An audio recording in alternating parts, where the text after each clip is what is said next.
Bonjour à tous, je pense qu'on est en live. Salut Alex. Salut à toutes et tous, salut Flo. Écoutez, on va faire comme d'habitude, il est 14h00, mais on va laisser quand même peut-être 3-4 minutes pour que tout le monde puisse se connecter. Et on profite de ce moment-là pour deux choses, je dirais. Déjà, un, vous remercier d'être là. Donc, ce sera trois choses du coup. Un, vous remercier d'être là. Deux, n'hésitez pas à nous dire bonjour et à nous dire d'où vous parlez, hein, en termes de géographie, puis en termes de positionnement dans l'assurance. Est-ce que vous êtes d'un grand groupe? Est-ce que vous êtes une start-up, un investisseur? Vous êtes dans le conseil? Et puis, si vous avez des questions particulières que vous vous posez, n'hésitez pas à les poser justement dans le chat. Comme ça, on pourra les traiter soit en bloc à la fin, soit au fil de l'eau, si ça rebondit avec nos thématiques du jour. Ou soit la fois suivante, on a toujours Ouais. besoin d'idées. Donc, voilà, si vous avez des sujets qui vous trottent dans la tête, des choses que vous avez repérées et que vous aimeriez que l'on creuse un peu, surtout n'hésitez pas. Ouais, c'est vrai, parce que effectivement, et on peut d'ores et déjà teaser, on en reparlera après, mais il y aura un épisode en juillet, juste avant le break, le fameux break des vacances. Donc on va faire ça. On a déjà évidemment quelques idées, mais s'il y a des thèmes qui vous intéressent particulièrement, évidemment, dites-le nous. Si c'est pas la prochaine fois, ça sera peut-être celle d'après. On a Paul-Louis avec nous. Salut Paul-Louis, courtier conseil à Levallois. Attends, je vais afficher ça. Hop. Bonjour Paul-Louis. Donc pour tous celles et ceux qui se connectent, parce que je vois les chiffres là qui augmentent de connexion, voilà, vous pouvez nous saluer si vous le souhaitez et dire d'où vous parlez en termes de géographie, puis en termes d'acteurs pour lequel vous travaillez. Fidèle au poste, Sébastien. Bonjour Sébastien. Senior consultant dans l'assurance. Salut Sébastien. Ensuite, je vois, alors là, ça se précipite. Je vois Thibaut. Bonjour Thibaut. Hello Thibaut, on connaît bien In Clear Terms. Ensuite, il y a Gilles aussi, un Gilles, fidèle au habitué. rendez-vous. Merci Gilles d'être avec nous encore aujourd'hui.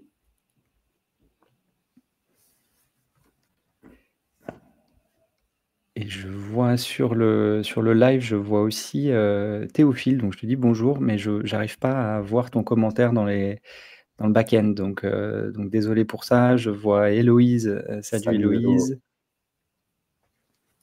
Je vois Sonia aussi. Bonjour Sonia. Bonjour Sonia.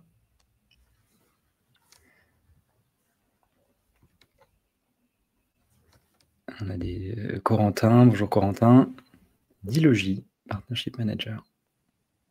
Hello Corentin. Ouais. Dilogy, si vous ne connaissez pas, une interview de son cofondateur Aurélien sur mon compte LinkedIn. On a échangé dernièrement. Ouais, c'est un nom, je pense qu'il faut avoir dans vos radars. Super proposition de valeur autour de l'IA générative pour l'analyse de documents, spécifiquement dans l'assurance et la réassurance. Voilà, donc je fais un peu de pub pour ce qu'on a fait. Écoute, tu as bien raison. Bonjour Nicolas. Basé à Bruxelles, bah, tu vois, on a une Bonjour, audience carrément francophone. Bonjour Salut, Inari.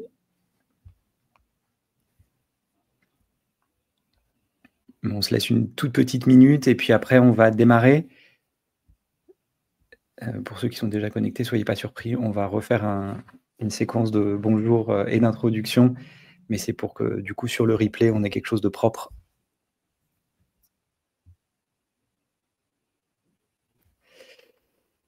Et donc, merci de vous être présenté, etc. On le redit, hein, si vous avez des questions, des thèmes que vous souhaiteriez qu'on aborde, que ce soit pour aujourd'hui ou pour plus tard, n'hésitez pas à le mettre dans les commentaires ou après, vous pouvez aussi nous pinguer sur les réseaux si vous préférez le faire en off plutôt qu'en live. Allez, un dernier pour la route. Bonjour Thomas. Bonjour Merci Thomas. commercial, c'est Odigo sur le secteur de l'assurance et de la protection sociale. Et ben voilà, synchronisation parfaite, il est 14h05. Alexandre, je te propose qu'on refasse la séquence bonjour et intro. Bonjour à tous, salut Alexandre.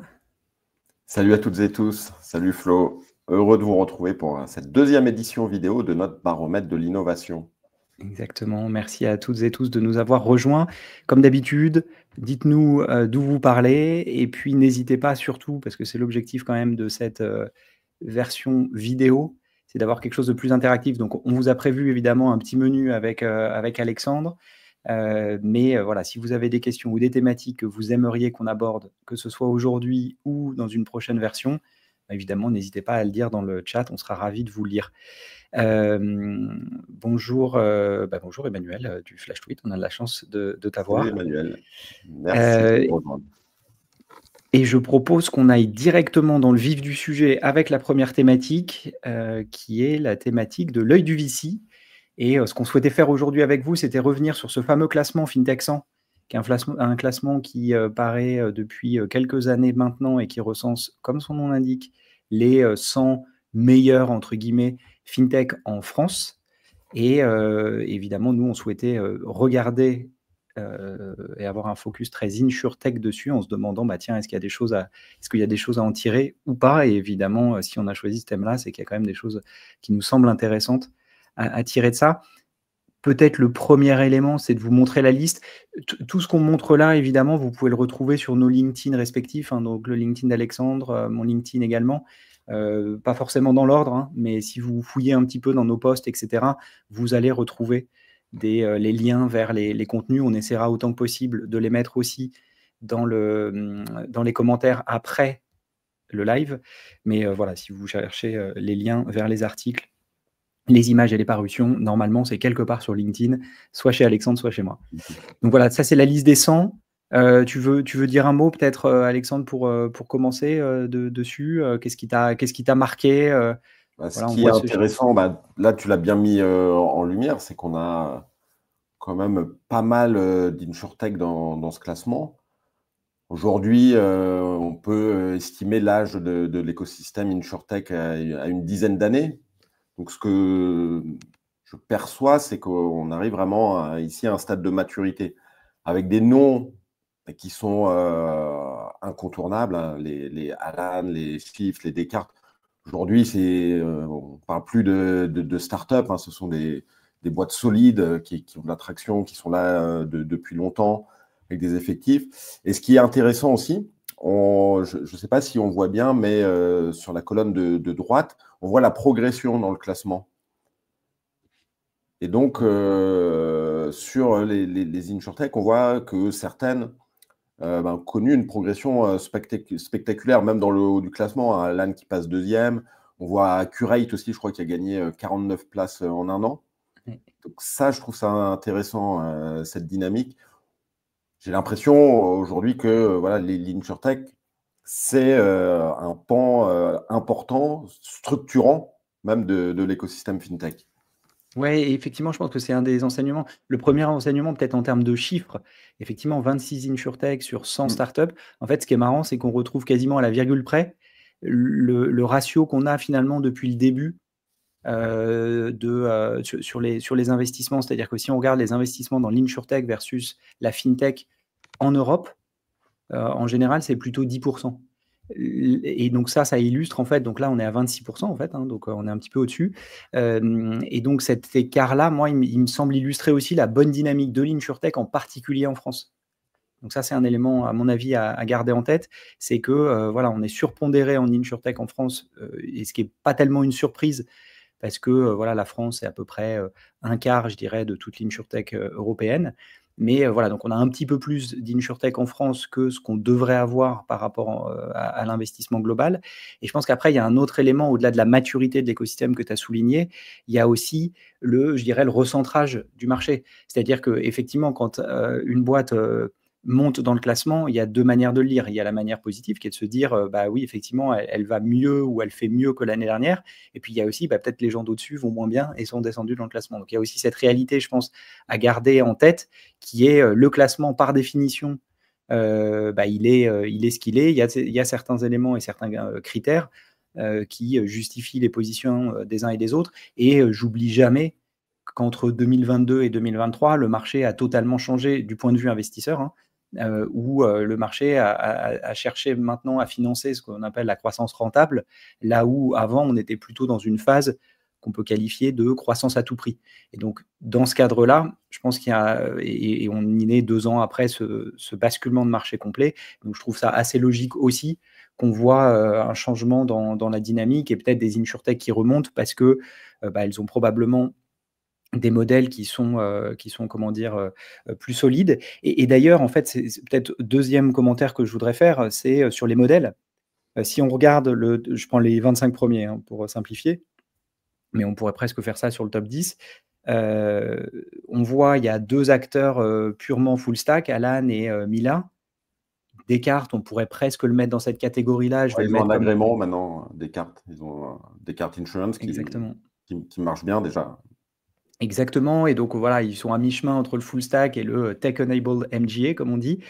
Et puis après, on est sur des acteurs, il y a plus simple aussi, qui a un peu, je dirais, un modèle dual entre voilà, le MGA technologisé et l'acteur tech au service de l'assurance. Et puis après, on a du B2B pur et simple.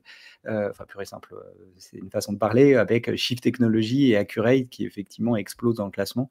Donc voilà, c'est intéressant aussi, je trouve, c'est que ça illustre la diversité des modèles dans l'insurtech française. Pour préciser, tu nous parles de ce classement, pour préciser les critères, si vous n'avez pas pris connaissance de l'étude, il y a 4 critères qui sont pris en compte dans le score. On a les fonds levés, les effectifs, le chiffre d'affaires 2024 et la croissance 2024. Ouais, Donc, avec ça, illustre. c'est assez intéressant. Et dans l'étude, vous avez une segmentation aussi. Donc, c'est assez intéressant. Par exemple, un shift pour lequel on n'a pas souvent de chiffres. Je notais tout à l'heure qu'ils étaient, FinTech et InsurTech comprises, ils étaient, je crois, 4e en matière de CA. Donc, voilà, il y a plein de petits enseignements comme ça qui sont intéressants dans le rapport. Ouais, effectivement. Et si on fait un focus sur les peut-être les mieux classés, hein, ça c'est un classement que tu avais publié. Ouais, voilà, le top 10. Et j'avais voulu montrer cette dynamique avec les petits points jaunes qui montrent les évolutions par rapport à la précédente édition. Ouais, et avec des petits nouveaux, enfin petits à nouveau, c'est une façon de parler, avec Obendi, avec Simplice. Simplice est très actif en matière d'acquisition dernièrement, donc ça c'est aussi intéressant de voir. Si vous vous souvenez bien. Exactement. Simplice, l'assurance pour les indépendants, les pros et les TPE, PME. Ouais, exactement. Et je vois dans la liste Sidecar à la fin qui a eu une grosse actualité avec Malakoff récemment. Donc effectivement, on voit des modèles, des positionnements sur comment dire, sur la chaîne de valeur qui sont différents, des modèles de distribution directe ou de la techno au service des assureurs, et puis toutes les lignes de métier aussi, hein, parce que là-dedans on retrouve du IARD, on retrouve de la santé, donc c'est des choses qui sont quand même assez variées. Je vois dans les commentaires, est-ce qu'on peut avoir le lien de l'étude? C'est Gilles qui pose la question. La réponse est oui. 2 manières de la retrouver. Première manière, c'est de fouiller sur nos LinkedIn, et là, en particulier sur celui d'Alexandre, parce que je sais qu'il a déjà couvert le sujet. Donc, vous allez, en furetant sur son LinkedIn, vous allez retrouver. L'option B, c'est d'attendre que le live soit terminé, et sur le bas du replay, on va vous mettre tous les liens vers les études qu'on a mentionnées, les articles qu'on a mentionnés. Donc voilà, et peut-être il y avait un élément aussi que tu voulais montrer, c'était aussi parce que tu vois, on parle d'évolution, etc. Et c'était la manière dont, là en l'occurrence Gallagher Ray, voyait l'évolution de l'insurtech, parce que ça dit aussi quelque chose sur. Tout à l'heure, j'ai parlé de l'évolution des business models, mais ça illustre aussi, enfin le classement et cet article-là illustre aussi la manière dont l'insurtech a évolué. Exactement, parce qu'on a souvent tendance à déjà évaluer l'insurtech comme un bloc parfois monolithique, et mais pas forcément dans les analyses assez de précision avec les différentes phases. On disait l'insurtech 10 ans, là, Gallagher, je trouvais qu'ils illustraient ça bien. En 10 ans, on a eu déjà plein de choses qui se sont passées. On voit 5 phases différentes avec une évolution parfois en mode montagne russe. C'est ce que tu précisais tout à l'heure. Il y a eu ce qu'on appelle des retournements de marché, tout simplement. Et on voit qu'on passe en 10 ans de la blockchain à l'intelligence artificielle et de la croissance à tout prix aujourd'hui vers la quête, la recherche impérative de rentabilité et de mise en place de business pérenne, en fait. Donc voilà, je trouvais que ce visuel extrait du dernier rapport Gallagher était assez intéressant pour ça. Ouais, et ce que tu dis est intéressant sur le fait que l'insurtech, c'est pas monolithique. Ça me rappelle un article que j'avais publié il y a peut-être 1 an, un peu plus, sur le terme insurtech ne veut rien dire. Et je pense qu'en fait, il y a aussi, tu vois, si on regarde les investissements sur 10 ans, ils ont été quand même très concentrés sur de la distribution directe ou des acteurs full stack. Donc en réalité, ce qu'on appelle l'insurtech, c'est quand même très biaisé vers ces deux modèles-là. Et ce qui est intéressant, c'est qu'après 10 ans, je ne dis pas que toutes les boîtes ont 10 ans, hein, mais quand même la plupart des acteurs de l'InsurTech 1.0, ils ont entre 5 et 7 ans.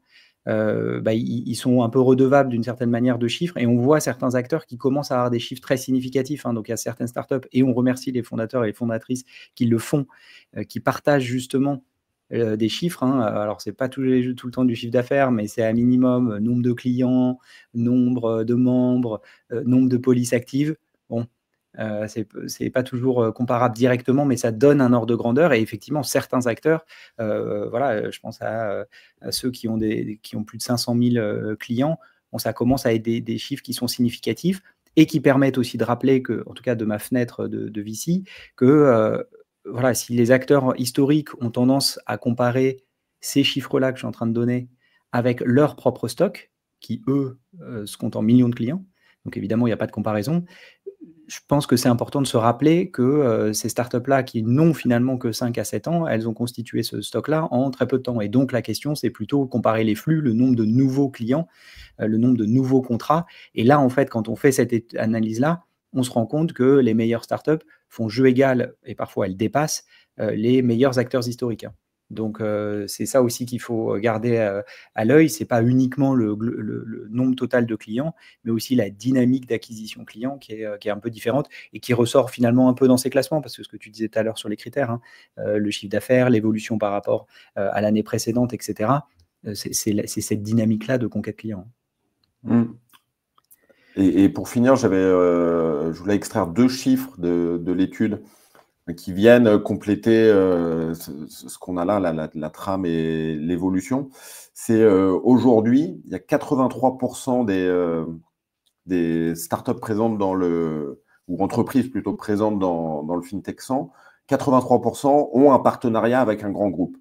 Donc ça, c'est assez intéressant parce que la première phase où c'était des InsurTech uniquement B2C, qui était en frontal en fait avec l'écosystème existant, on voit que ça a complètement changé.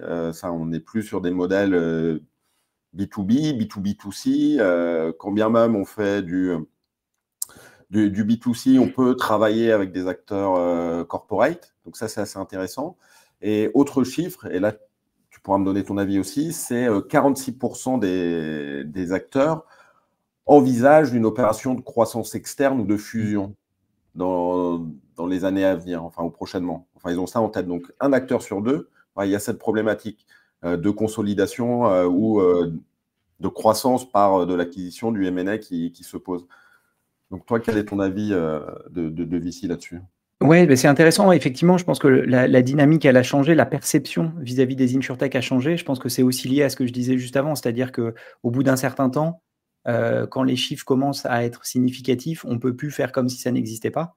Et à nouveau, il y a une manière qui a été, à mon avis, un peu radicale, qui consistait à dire toutes les InsurTech sont un échec parce que certaines histoires ne s'étaient pas terminées peut-être comme on l'espérait. Mais voilà, 1-2 ans après, on se rend compte qu'il y a quelques acteurs qui sont encore là, qui sont rentables et qui sont gros. Et donc, typiquement, on ne peut pas faire abstraction de ça. Et donc, je pense que la perception vis-à-vis des acteurs, c'est plus de se dire l'insurtech, c'est monolithique, mais il y a des acteurs qui sont bons, qui font les choses très bien, et puis il y a des acteurs qui le font un petit peu moins bien. Donc, ça, c'est déjà le premier élément. Et c'est ça qui, à mon avis, explique la bascule des grands groupes qui étaient dans un ADN très réfractaire vis-à-vis des InsurTech. Et de la même manière, hein, les InsurTech qui étaient très on va remplacer les acteurs en place. Et on l'a vu d'ailleurs sur la distribution directe. La plupart des gens qui font de la distribution directe, ils ont quand même en cours de route rajouté à leur arc l'accord de la distribution à travers des réseaux existants. Donc, ils ont mis déjà de l'eau dans leur vin pour la plupart des acteurs. Donc ça, c'était l'élément. On passe de c'est l'insurtech contre l'assurance à, en fait, c'est l'insurtech et les assureurs ensemble, chacun ayant quelque chose à apporter sur la chaîne de valeur.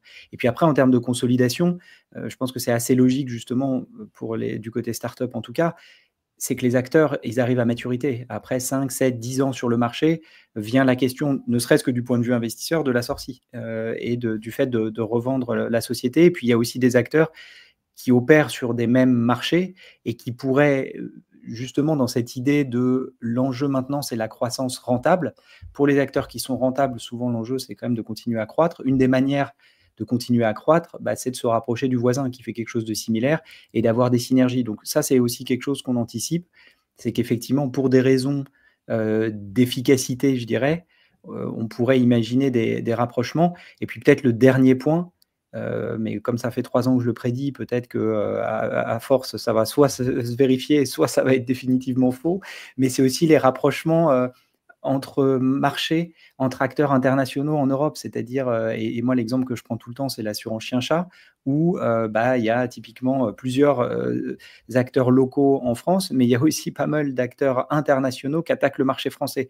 Bon, à un moment, ils vont peut-être avoir un intérêt commun à se regrouper, ou un acteur qui veut aller se développer sur le marché du voisin peut avoir un intérêt à racheter un concurrent pour tout de suite avoir une taille qui soit intéressante. Donc voilà les différents éléments qui, à mon avis, justifient le fait qu'on va voir une dynamique de M&A peut-être s'accélérer. En tout cas, c'est des raisons qui pourraient expliquer et justifier des rapprochements. On nous demande si on a une étude similaire au niveau européen, US. On vous mettra des liens. Moi, j'en ai quelques-unes en stock. J'imagine que toi aussi. Ouais, je pense à CB Insights qui fait des trucs très bien sur le marché US. Ça, il y a Gallagher et il y a aussi ce qui est fait avec Mapfre qui fait régulièrement aussi un bench avec un focus mondial. Et c'est focus mondial et c'est des études annuelles. Donc, on vous poussera ça aussi tout à l'heure. Et du coup, je propose qu'on passe à la deuxième séquence. Je vais réafficher, pardon. Voilà, tac. La deuxième séquence qui est le Game Changer. Et alors, on avait choisi d'échanger sur Allianz qui s'apprêtait à racheter un nouveau portefeuille de direct. Bon, l'annonce, elle a été officialisée, je crois, hier par les équipes d'Allianz Direct. Et timing, je dois dire, parfait. Nos amis des Échos et de l'Argus ont fait tous les deux un article ce matin sur l'enjeu des agences et la distribution à travers les agences physiques dans l'assurance. Donc, voilà, ça vient nourrir aussi notre débat du jour. Est-ce que peut-être tu voulais rappeler les grandes lignes de ce rachat-là ou on saute direct sur peut-être ton expérience aussi qui était intéressante? On peut donner 2-3 chiffres quand même. Ouais. Déjà, ce qui est intéressant, je trouve, c'est que ça va très vite.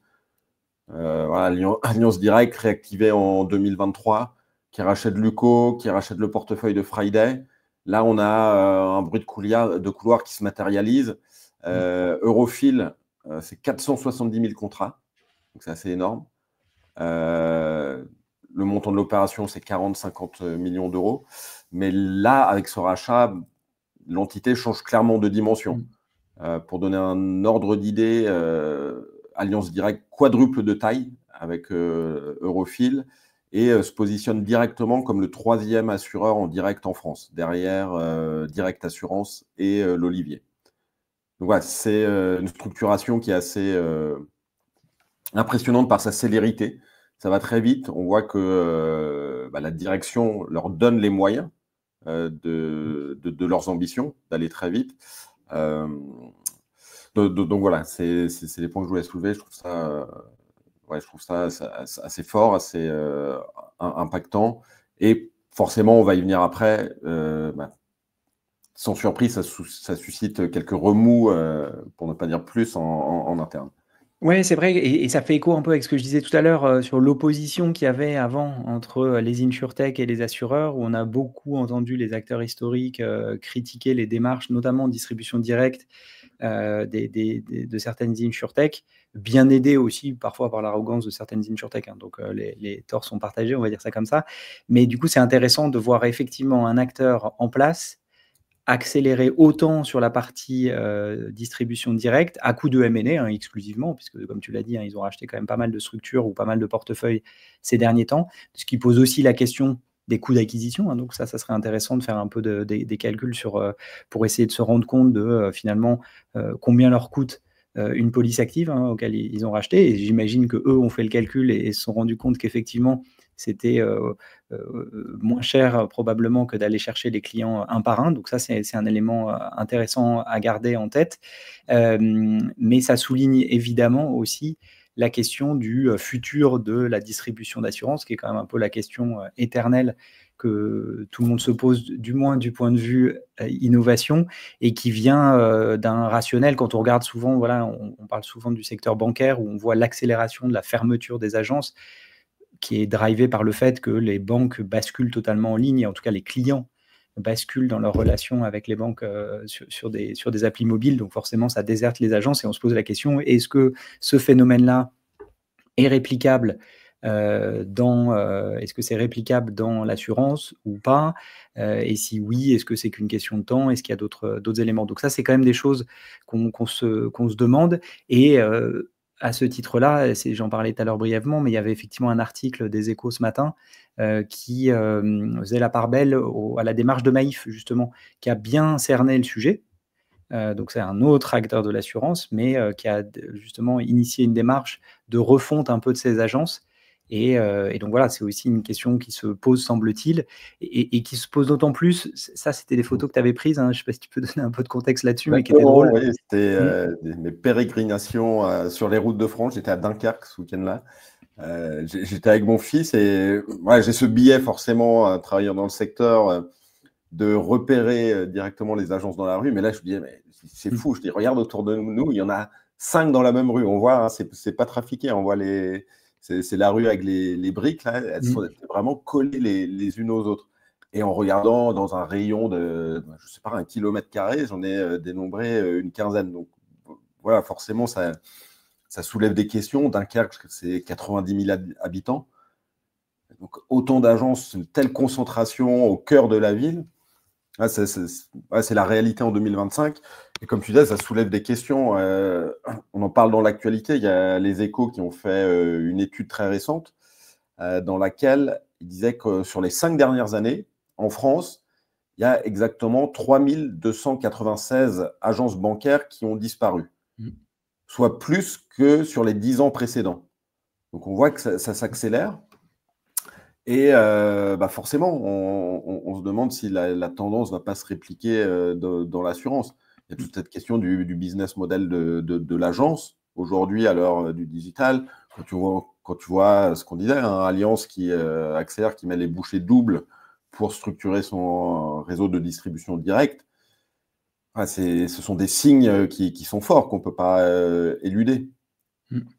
Oui, effectivement. Et en fait, je pense que ça revient aussi à une remarque. Tu vois, moi, ce que je rappelle souvent, c'est quand même un peu un basique, hein, mais c'est que la tech, c'est juste un moyen. Et donc, faire systématiquement l'opposition un peu binaire entre on va rester sur un modèle 100% en agence avec 0% de digital, ou à l'inverse, on va basculer dans un monde 100% digital avec 0% d'agence, la réalité est probablement un petit peu au milieu. Alors, où est le curseur? Ça, je n'ai pas la réponse. Et effectivement, on peut rétorquer aussi que le direct, c'est quelque chose dont on parle depuis des années et des années, sans forcément se matérialiser à l'échelle. Parce qu'en fait, si on regarde les chiffres, en France, voilà, même les comparateurs, hein, ça reste petit. Des acteurs comme Direct Assurance, qui sont gros comparés à des insurtech, restent petits par rapport à leurs comparables un peu physiques. Mais je pense qu'il y a quand même aussi des éléments qui sont en train de changer. C'est-à-dire que déjà, quand on regarde les différentes vagues d'innovation, il y a eu, en termes de tech, hein, il y a eu la bascule sur Internet. Ça a vu les banques en ligne. Dans l'assurance, pas tellement. Il y a eu Amagiz qui a été peut-être le meilleur exemple. Donc, c'était Groupama qui avait lancé ça, qui était vraiment un acteur web first. Puis, il y a eu la nouvelle vague qui a été les smartphones. Là, à nouveau, on a vu les néo-banques dans la banque. On l'a un petit peu vu mais pas tant que ça dans l'assurance. Et même s'il y a quelques acteurs qui sortent la tête de l'eau actuellement avec des chiffres significatifs, il n'y a pas encore d'exemple stratosphérique. Peut-être que le meilleur exemple à date, à mon avis, hein, c'est d'un acteur mobile first, ça va être Alan sur la santé, où voilà, ils sont un peu plus de 700 000 membres couverts.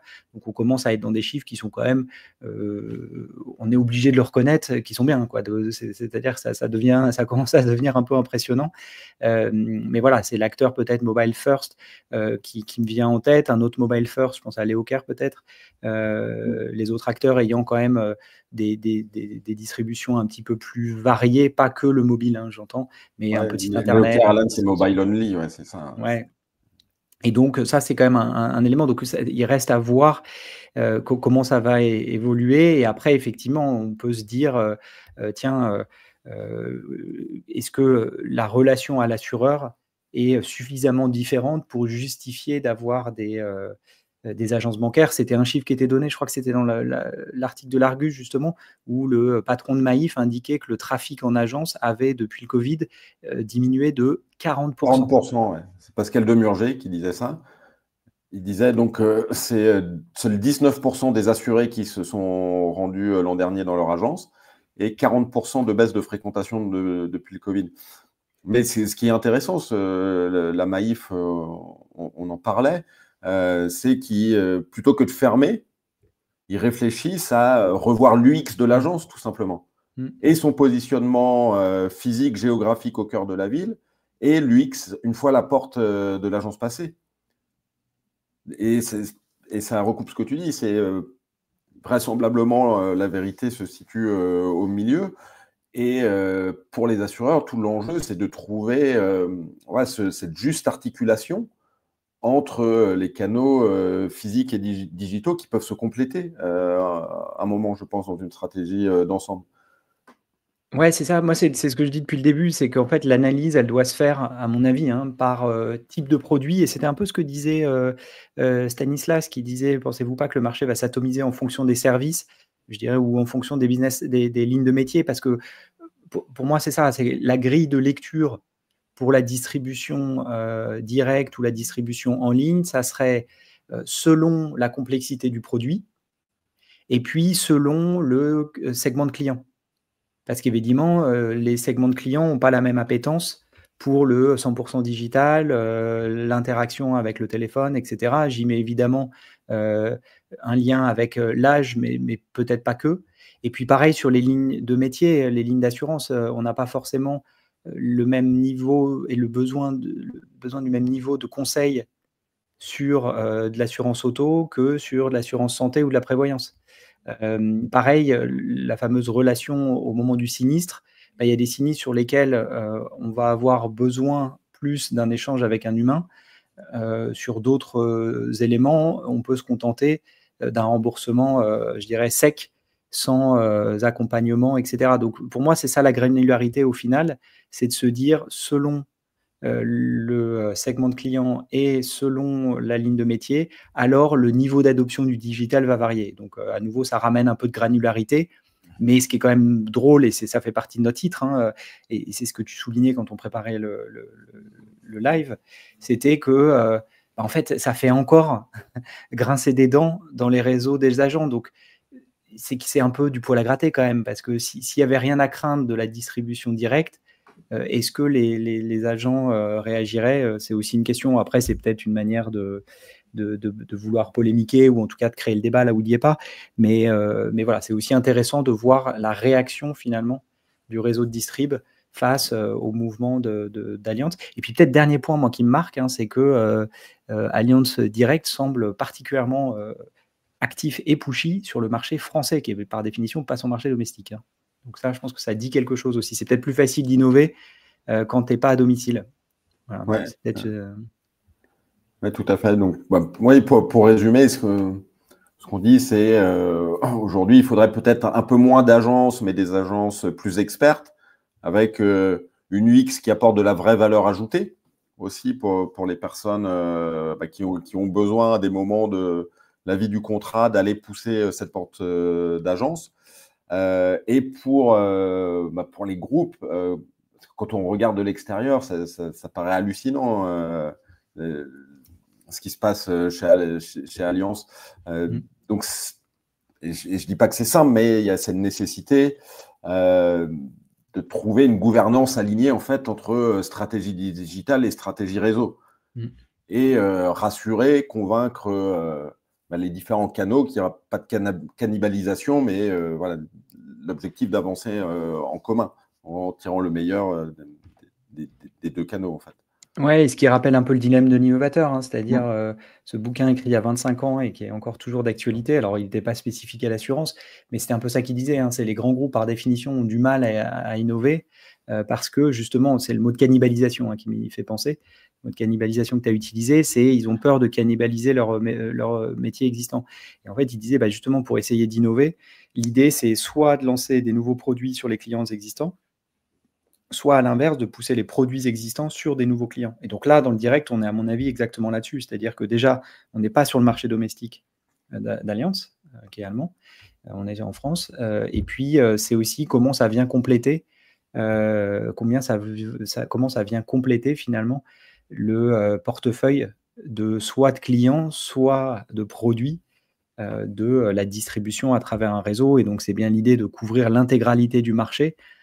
C'est bien un et pas un ou. Donc, c'est et distribution physique et distribution digitale ou distribution directe, pas un ou. Donc, ça, c'est quand même assez intéressant. Et évidemment, c'est un sujet qu'on va continuer à suivre parce que, 1, ça revient quand même régulièrement sur la table. 2, ça déchaîne les passions.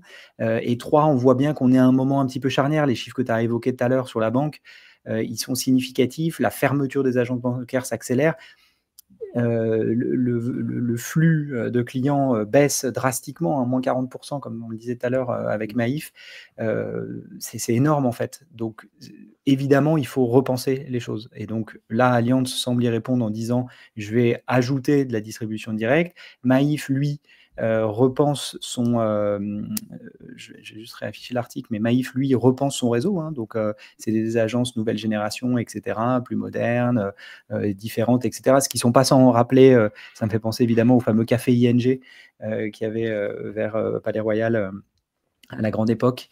Donc voilà, et la banque a aussi essayé de moderniser les agences en faisant un truc cool avant de finalement les fermer. Donc, bref, on est peut-être au début de quelque chose, ou à l'inverse, en fait, cette bascule, elle ne va pas s'opérer dans l'assurance, et ça sera aussi intéressant à suivre, parce que il y aura forcément des enseignements à tirer de ça. Sur les coûts d'acquisition, Gilles a fait le calcul sur Luco. Allianz Direct, il nous dit c'est 17 € le coût d'acquisition. Luco qui avait été racheté à la casse, on le rappelle, pour 4 millions d'euros. Et j'ai fait le calcul rapidement là pour Eurofil. Si on est sur un deal à 50 millions pour 470 000 contrats, on arrive à un coût d'acquisition unitaire de 106 €. Ouais, c'est pas cher. Ah ouais. Non, mais de toute façon, on peut faire confiance à Allianz et ses équipes pour avoir fait quelque chose qui avait du sens pour eux. Donc ça, c'est une certitude, et les chiffres que tu donnes, ils l'illustrent parfaitement. Ça va être intéressant de voir comment ça va être intégré, comment les clients vont réagir, etc. Donc ça va être très intéressant.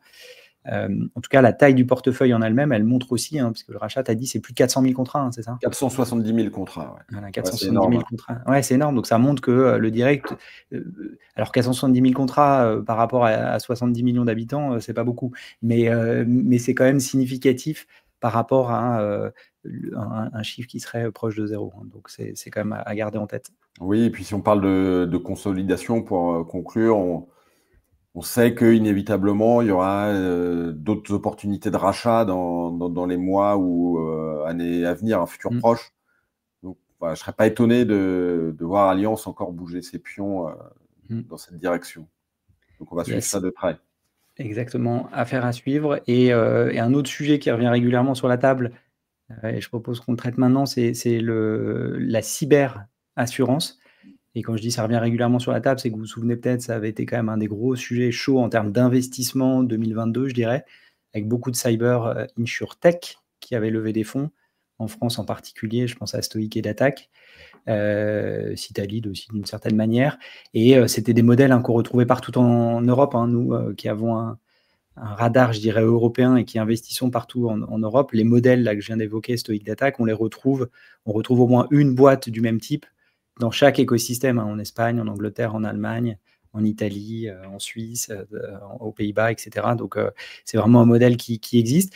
Et en même temps, on voit régulièrement des acteurs internationaux, et en particulier des acteurs américains, qui rentrent en Europe. Alors, on avait vu en Angleterre, on avait vu en Allemagne, et là, bim, on voit en France. C'est toi qui as pris cette photo-là, Ouais, c'était Alexandre. au 11 bis Festival, c'était l'arrivée sur scène officielle de Coalition. Donc, c'était le lancement officiel en France. Les offres devraient être live à partir de juillet. Et Coalition, c'est quand même un nom important dans l'écosystème InsurTech mondial. Tu parlais de 2022, oui, c'était cette période-là où ça levait beaucoup sur le segment. Coalition, sa dernière levée, c'est 2022, c'est 250 millions de dollars sur une valo à 5 milliards de dollars. Aujourd'hui, je ne sais pas quelle est la valo exacte, mais 5 milliards de dollars, c'est l'InsurTech la mieux valorisée au monde sur le yard. Donc, c'est tout sauf anecdotique de les voir arriver en France. Avec une équipe dédiée, c'est ça qui est intéressant. Être présent dans un des gros événements très orientés justement sur la distribution d'assurance. Donc, ça va être intéressant de voir comment ils vont réussir à se faire une place justement sur le marché.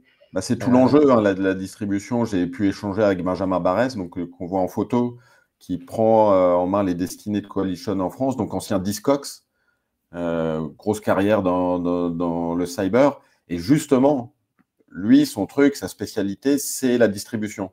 Il me disait, moi, c'est ce que je préfère dans mon boulot, c'est trouver des moyens de craquer les modèles de distribution. Donc, je pense que son profil, c'est pas anodin non plus qu'il ait choisi lui. Ouais, et ça intervient dans un. Je montrais l'article que tu avais écrit sur le rapport, là, Lucie, publié récemment, sur le marché justement de la cyberassurance en France. Ça intervient aussi à un moment où voilà, la dynamique sur le marché, elle est un petit peu duale, parce que le chiffre que tout le monde a retenu, c'est un volume de primes en baisse pour la première fois sur le marché français en 2024 par rapport à 2023. Et en même temps, voilà, quand on regarde dans les détails, on voit quand même une hausse plutôt sur les TPE-PME et une baisse plutôt sur les très gros acteurs. Donc, c'est intéressant aussi de voir comment ce marché-là, il progresse, parce qu'effectivement, le taux d'adoption, le taux d'équipement, il est élevé traditionnellement chez les gros acteurs, il est plus faible chez les TPE-PME. Et justement, souvenons-nous quand même, les startups dont je parlais tout à l'heure, les cyber insurtech, leur objectif initial, c'était d'augmenter le taux d'équipement justement chez les TPE-PME en proposant un nouveau modèle de distribution à travers les courtiers et les agents qui ont accès finalement à ces TPE-PME-là, en offrant une sorte de bundle avec des outils de cyber, des outils de suivi, de souscription et de distribution. Ça, c'est pour les courtiers. Et puis, évidemment, de la prime d'assurance par-dessus tout ça. Et ce modèle-là, on l'a vu aussi évoluer, parce que la plupart des acteurs, ils ont commencé avec une capacité à couvrir des boîtes qui étaient plutôt petites. Donc, on était vraiment sur le segment des TPE-PME. Et puis, progressivement, ils ont augmenté cette barre. Il y a certains acteurs qui arrivent à couvrir aujourd'hui des acteurs qui font jusqu'à 1 milliard d'euros de chiffre d'affaires. Donc là, on n'est plus tellement dans la TPE. Mais voilà, on est sur des acteurs de taille intermédiaire, voire des gros acteurs. Ce qui pose aussi la question, à mon avis, de la compétition avec les acteurs historiques qui couvrent déjà correctement les gros acteurs avec leur réseau, avec leurs relations, etc. Donc, c'est intéressant aussi de voir comment ça va évoluer. Et donc, les chamboulements qu'on voyait dans l'étude, ils étaient aussi, à mon avis, significatifs. Oui, complètement. Ce que tu disais dans l'étude, il y a ce chiffre qui est la baisse du montant des primes. Ça, on le savait qu'on était dans un soft market depuis plusieurs mois. Ça s'inscrit dans la tendance qu'on voit aux États-Unis depuis 2 ans, désormais, un soft market aux US depuis 2 ans. Et ce qui interpelle quand même, c'est qu'on voit ces études prospectives sur de gros acteurs, de cabinets de conseil. Le dernier, c'était Munich Re, qui nous met en lumière un potentiel de croissance explosif avec des chiffres. On arrive à 28-30 milliards d'euros de primes en 2028-2030. Sauf que on n'est pas du tout dans cette tendance aujourd'hui. Donc, on a ça, le soft market. On voit que ce que tu soulignais aussi à juste titre, l'attraction aujourd'hui, elle n'est pas sur les petites entreprises, elle est sur ce segment grosse PME, ETI.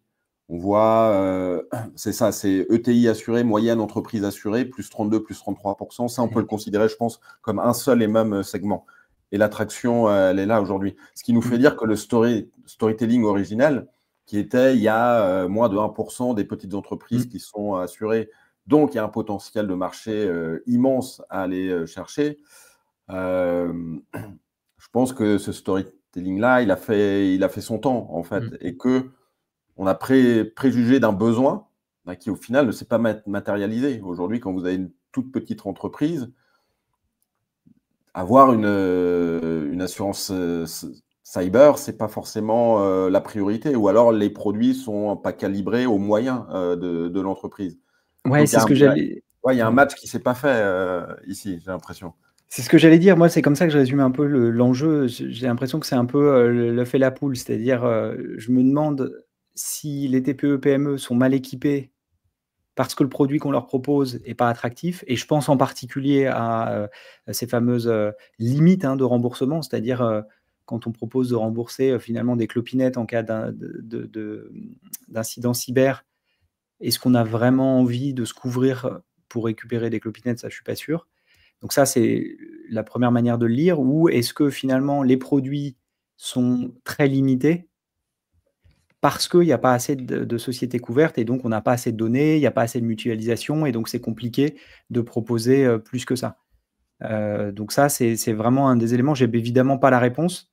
Je pense qu'il y avait effectivement, on est sur des produits probablement peut-être un peu plus complexes et donc l'idée de donner la main aux courtiers et agents, ça a du sens parce que c'est eux qui sont au plus près des clients. Donc, en leur facilitant la démarche de distribution, ça augmente forcément les ventes. Et on a certains acteurs, là je pense à Stoic, qui publie régulièrement des chiffres, aussi bien sur le nombre de courtiers avec lesquels ils travaillent que sur le volume de primes ou le nombre de primes qu'ils ont distribuées. Donc ça permet de se faire une idée de combien de contrats sont vendus par courtier, chiffre toujours intéressant. Mais voilà, au-delà de cette dynamique-là, effectivement, est-ce qu'il y a de l'appétence? Est-ce que les produits sont suffisamment bien construit aujourd'hui? Ça, c'est une des vraies questions. Et ça me rappelle à chaque fois cette phrase du CEO de Swiss Re. Alors, elle date à force de peut-être 2 ans, mais je pense qu'elle est toujours d'actualité. Il disait, pour nous, Swiss Re, donc la cyber va devenir une ligne de métier significative à l'avenir, mais pour l'instant, on reste très précautionneux parce qu'on manque de données. Donc, ça montre bien cette idée de, ouais, on veut bien donner un peu de capacité sur le marché, mais on y va mollo parce qu'en fait, on ne sait pas très bien où on met les pieds. Donc, il y a quand même cet enjeu-là, et ce que moi, je lis de manière positive, du point de vue innovation, du point de vue investissement et du point de vue startup, c'est qu'en fait, il y a encore beaucoup à faire. Et donc, des boîtes qui voudraient se positionner sur cette partie-là, data, algorithme, pour essayer de venir comprendre ou essayer de mieux comprendre, mieux appréhender, mieux pricer le risque cyber, il y a de la place. Donc voilà, donc s'il y en a qui nous écoutent et qui ont envie de se lancer là-dessus, il y a de la place. Mais à mon avis, il faut aller aussi creuser, explorer là où ça l'est un petit peu moins aujourd'hui. Je pense à Enveloppe Risque, peut-être, qui est un contre-exemple en Angleterre, qui est plutôt sur cette partie haute de compréhension du risque. Je fournis des outils, des algorithmes, de la donnée aux acteurs en place pour les mettre à l'aise, pour offrir plus de capacité sur le marché. Et c'est important cette question des capacités parce que comme tu le signalais aussi justement, il y a une concurrence qui se densifie avec tout le monde qui va aller chercher et de manière logique à attaquer ces segments où on voit la croissance émerger. Les cyber insurtech, on a des courtiers qui se positionnent, des Odin par exemple, il y a les acteurs historiques qui sont là, les Beazley, les Hiscox. Et donc, ce qu'on voit aussi aujourd'hui, c'est qu'il y a une politique tarifaire très agressive, pour ne pas parler de dumping de la part de certains acteurs. Donc, tant que la sinistralité est maîtrisée, OK, ça passe. Mais le jour, et si un jour elle venait à augmenter, eh bien là, ça rebattrait les cartes. Et notamment, il y aurait ce sujet de l'accès aux capacités qui pourrait devenir plus compliqué. Donc, voilà, je pense que pour finir avec Coalition, c'est intéressant de voir ce type d'acteurs arriver en France et ce sera un bon benchmark. On va voir s'ils arrivent à craquer le truc. Et sinon, parce qu'on les a vus comme d'autres, ce n'est pas le premier pays en Europe, Coalition. Rappelons qu'ils sont au UK depuis 3 ans, où ils ont engrangé entre 2500 et 3000 contrats. L'été dernier, ils sont arrivés en Allemagne. Là, ils viennent d'ouvrir les Nordics. Danemark et Suède pour commencer, et là, ils sont en France. Mais le modèle est un peu le même partout. C'est comme les autres. Arriver ce plafond de 2000, de 3000 polices, c'est dur d'aller plus haut. Donc, on va suivre de près ce que va faire Coalition, s'ils arrivent à tirer leur épingle du jeu, et je pense que ce sera un bon révélateur de l'état du marché et du potentiel en fait des cyber insurtech. Rappelons une valo à 5 milliards. Il faut pouvoir assumer derrière. Donc on va voir s'ils vont réussir justement à trouver cette traction chez nous. Yes, exactement. Et tu parles de valo, ce qui fait une transition pas mal avec la dernière rubrique, les levées du mois. Donc 3 acteurs, Tinubu, Kota et Marvel X. C'est les acteurs qui ont levé les 3 plus grosses levées révélées. N'oubliez pas, on s'appuie sur 2 choses. 1, ceux qui annoncent, et 2, ceux qui donnent les chiffres. Donc, on ne récupère que des informations, évidemment, qui sont publiques.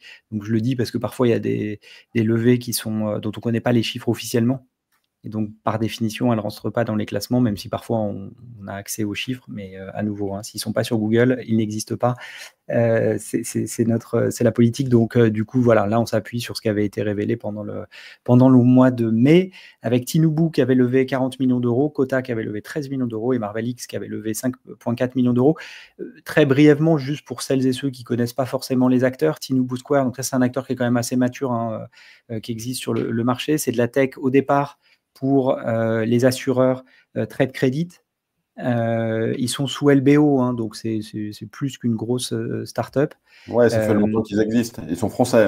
Ils sont français, pardon. C'était effectivement important de le préciser dès le début. Il y a BPI qui est à bord aussi, aux côtés de Long Arch Capital, qui est donc le fonds qui a investi. Et donc, ce qui est intéressant, c'est qu'il lève 40 millions, ce qui est beaucoup, notamment pour 2 choses, en fait. 1, pour s'étendre sur d'autres lignes d'assurance TPE-PME, et 2, pour faire de la concentration en rachetant des acteurs connexes. Et d'ailleurs, ça a commencé, puisque le jour où ils annoncent la levée de fonds, ils annoncent aussi le rachat d'une start-up, c'est Innoveo, si je ne dis pas de bêtises, qui faisait de la tech, c'était un peu un InsurTech as a service, justement sur les risques TPE-PME. Donc typiquement, ils disent, voilà, on veut accélérer sur d'autres lignes de métier.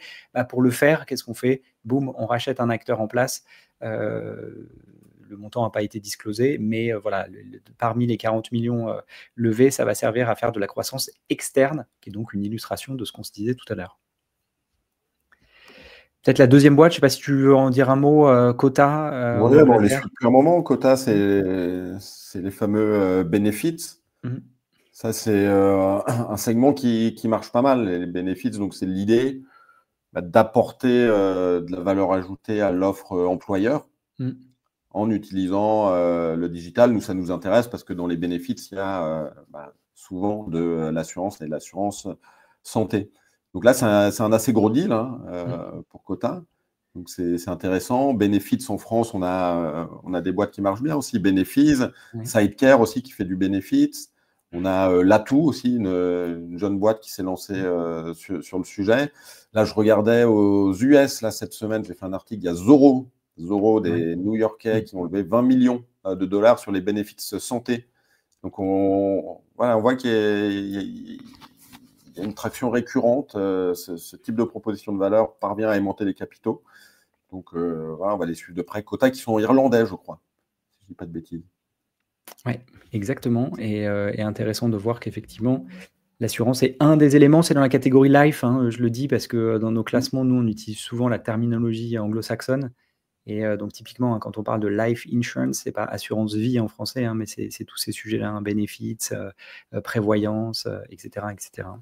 Mais pas simple de grossir là-dessus non plus. Il y a un vrai challenge. Je pense à Betterfly, qui était la première licorne du LATAM, les Chiliens, qui ont pivoté, repivoté, re-repivoté, qui ont du mal à craquer un plafond aussi. Donc, voilà, à suivre. Exactement. Autre à suivre, à mon avis, c'est Marvel X, pour une raison simple. Eux, alors, ils sont tout à fait dans la tendance l'IA dans l'assurance. Mais voilà, comme on voit sur leur site pour le moment, c'est très générique hein, pour le moment, même si en réalité, quand on descend un petit peu sur leur site internet, il y a quelques cas d'usage un petit peu précis et tu en diras sûrement un mot. Mais je trouve que c'est assez intéressant. Hein, ils lèvent 6 millions d'euros, donc c'est un énorme premier tour. Alors la team n'en est pas à ses balbutiements, hein, puisqu'ils avaient déjà travaillé et créé des boîtes précédemment. Hein, donc c'est plutôt des serial entrepreneurs qui ont un background très technologique, donc c'est pertinent. Mais effectivement, on va suivre de près justement comment ils vont réussir à créer de la valeur précisément, parce qu'une de nos convictions quand on regarde le marché, c'est que déjà, ça c'est un fait, il y a beaucoup d'acteurs qui indiquent faire de l'IA dans l'assurance. Et à l'envers, quand on regarde les assureurs, c'est de constater qu'effectivement, eux cherchent avant tout de la valeur ajoutée, ce qui est une évidence quand on le dit, mais à nouveau, hein, c'est comment on arrive effectivement à utiliser la technologie pour ce qu'elle est, c'est-à-dire juste un moyen pour apporter de la valeur à un grand groupe, surtout quand le grand groupe a peut-être des équipes IA ou en tout cas s'appuie sur des géants de la tech, je pense à Microsoft notamment, pour faire déjà des choses en interne. Et donc la question, c'est comment moi, startup, je peux arriver à apporter quelque chose de différent. Et donc, ma conviction, ma thèse, hein, en tout cas, c'est clairement d'aller taper une partie spécifique de la chaîne de valeur ou en tout cas un type de produit sur le marché pour essayer de résoudre un réel problème et y apporter de la valeur grâce à la tech et pas d'essayer de couvrir toute la chaîne ou toutes les lignes de métier d'un seul coup. Je souscris complètement. C'est ce que j'entends aussi émerger du terrain. La clé pour ce type de startup, ce sera de répondre à des cas d'usage, à matcher avec le cas d'usage. Tu auras beau faire la tech la plus puissante qui soit, si le groupe d'assurance voilà, voit pas concrètement en quoi ça va vraiment l'aider à faire mieux que ce qu'il fait en interne. Comme tu disais, il y a des équipes qui sont là, il y a des technologies qui sont à disposition. Ils sont loin d'être immobiles sur ces sujets-là. Hein. Ils travaillent, ils les ont dans le scope, ils travaillent dessus. Donc voilà, ce sera, je pense, vraiment ça, arriver à cibler des cas d'usage extrêmement précis, apporter une forte valeur ajoutée là-dessus. Et aussi se dire, il faut trouver des cas d'usage où il y a des marchés aussi. C'est-à-dire, ouais, si c'est juste une petite brique, quelle est la valorisation de cette boîte-là si elle résout un seul pain point dans la chaîne de valeur, par exemple. Ouais, et c'est vrai, et je pense que ça fait aussi écho à quelque chose, à une réalité, c'est-à-dire que des startups qui disent faire de l'IA dans l'assurance ou des startups qui font de l'IA notamment dans l'assurance et peut-être dans d'autres verticales, il y en a énormément. Nous, là, on va sortir le mois prochain notre étude qu'on fait tous les 6 mois sur l'état de l'insurtech en Europe. Il y a évidemment une grosse section sur l'IA parce que nos audiences respectives sont très intéressées par ce sujet-là. Et justement, un des enjeux, c'est en fait, il y a beaucoup d'offres. Donc la question, c'est en quoi je suis différent du voisin, comment j'arrive à démontrer ma valeur ajoutée potentielle, parce que effectivement, les grands groupes comme les investisseurs reçoivent des dossiers tous les jours qui font de l'IA dans l'assurance. Donc il y a un vrai besoin et enjeu de différenciation, je dirais. Complètement aligné. Et ça nous amène à quasiment 15 heures. Hein. Merci à toutes et à tous. Je vois que certains, effectivement, retournent à leurs obligations, on va dire ça comme ça. Merci beaucoup de nous avoir suivis. On va rajouter les liens dans les commentaires, donc ça sera pour la version replay. Et puis, on se donne rendez-vous, je pense, dans un mois, peut-être un peu moins. Mais en tout cas, pour faire la dernière version avant et le dernier baromètre live avant les vacances. Donc voilà, s'il y a des thèmes que vous souhaiteriez qu'on aborde, n'hésitez pas à nous le dire, soit publiquement là dans les commentaires, soit sinon vous nous envoyez un petit message à Alexandre ou à moi. Donc merci à tous, merci Alexandre encore pour ce super échange. Merci beaucoup, merci Flo, merci à toutes et tous. Je te rappelle que le replay sera disponible sur YouTube aussi, mais ça je vous pousserai tout ça sur LinkedIn dans la newsletter. Donc vous aurez plusieurs moyens de revoir ou d'accéder au contenu si vous n'avez pas pu le faire aujourd'hui. Yes, merci à tous, à bientôt. Merci, très bonne journée, à bientôt.